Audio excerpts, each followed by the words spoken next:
Film star बाज़ जो अताउल्ला खान सखीलवी की बीवी बनने के बाद तो इंडस्ट्री से मुकम्मल तौर पर दूर हो गई, लेकिन उसी से पहले कौन से कारनामे सर अंजाम दिए और शोहरत की बुलंदियों पर पहुंचने के बाद एक घरेलू ज़िंदगी गुजारने का मौका कैसे मिला और आजकल कहाँ और किस हाल में अपने जैसी मोहब्बत करने का मौका कैसे मिला और आजकल कहाँ और किस हाल में जीवन साथी से दूर ज़िंदगी गुजारने पर मजबूर है। नाज़रीन, बाज़ सुल्तान जो सुल्तान राही के साथ भी फिल्मों में आई तो अदाकार नदीम को भी अपने जलवे दिखाए, लेकिन असल ज़िंदगी में वो दुल्हन बनी दर्द के सफ़ीर अताउल्ला खान ईसा खेलवी की, जो फिल्मी दुनिया में अचानक से एंट्री करने आए बेगम को लेकर चले गए। आपको ये दास्तान भी बताते हैं, लेकिन अगर बाज़ा सुल्तान की ज़िंदगी पर एक नज़र डाली जाए तो आप मुल्तान में पैदा हुई, जो सोफिया की सरजमीन कहा जाता है, लेकिन इंडस्ट्री को भी इस शहर ने बड़े बड़े लोग दिए। बाज़ा सुल्तान एक स्कूल टीचर थी जहां बच्चों को ज़ेवर तालीम से आरास्ता करती थी। आप एक दिन बच्चों के साथ रेडियो स्टेशन गई, जहां विज़िट के दौरान आपका अंदाज़ रुख रखाव गुफ्तगू का सलीका वहाँ के डायरेक्टर कुछ यूँ पसंद आया कि उन्होंने ये फ़ैसला कर लिया कि आपको रेडियो पर लाना है।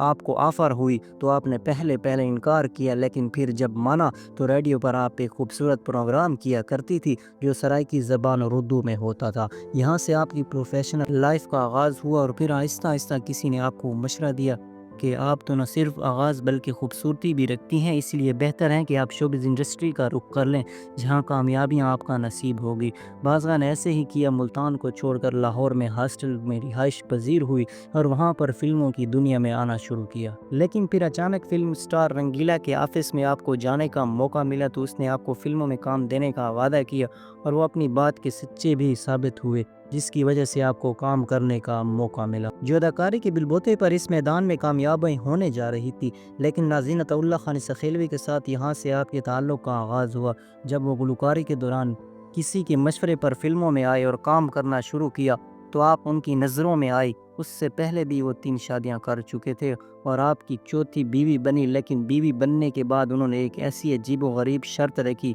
कि अब चूँकि आप मेरी बीवी हैं, मैं ब्याहवाली का सपूत हूँ, इसलिए आप हमारे इलाकाई रिवाज के मुताबिक फ़िल्मी दुनिया से दूर हो गए। लेकिन पहले आपको ये बात नागवार ज़रूर गुजरी, पर अपने घर को बचाने की खातिर आपने ये जहर भरा कड़वा घूंट पी लिया। इसके बाद अचानक से बाज़ा सुल्ताना का नाम मीडिया में आने लगा और आपने ये वादा ज़रूर किया कि जो फ़िल्में आप पहले से जो हैं वो असाइन कर चुकी हैं, उन फ़िल्मों में आप यूं ही काम करती रहेंगी। नाज़रीन, ये इजाज़त मिली तो उसके बाद आपने हस्बे वादा तमाम फ़िल्में जिनमें काम हो रहा था उसके बाद मुकम्मल तौर से फ़िल्मी दुनिया से अलहदगी का कुछ यूँ ऐलान किया तो कि दोबारा कहीं भी नज़र ना आए। लेकिन अब वो किस हाल में है? फ़िल्मों की चकाचौंध रोशनियों से भरपूर ज़िंदगी के बाद मुकम्मल तौर पर आप एक घरेलू खातून बनी। कभी कभार अताउल्ला खान सखीलवी की मौसीकी की कैरियर मशवरा ज़रूर देती थी, लेकिन बिल्कुल ये कि सर फिल्म दुनिया से दूर थी। आपके बेटे सामिल सखीलवी और बेटी लारे बता जो एक पाकिस्तान का फ़ख्र बन चुकी है और ऑस्कर विनिंग मूवीज़ की ग्राफिक डिज़ाइनर रह चुकी है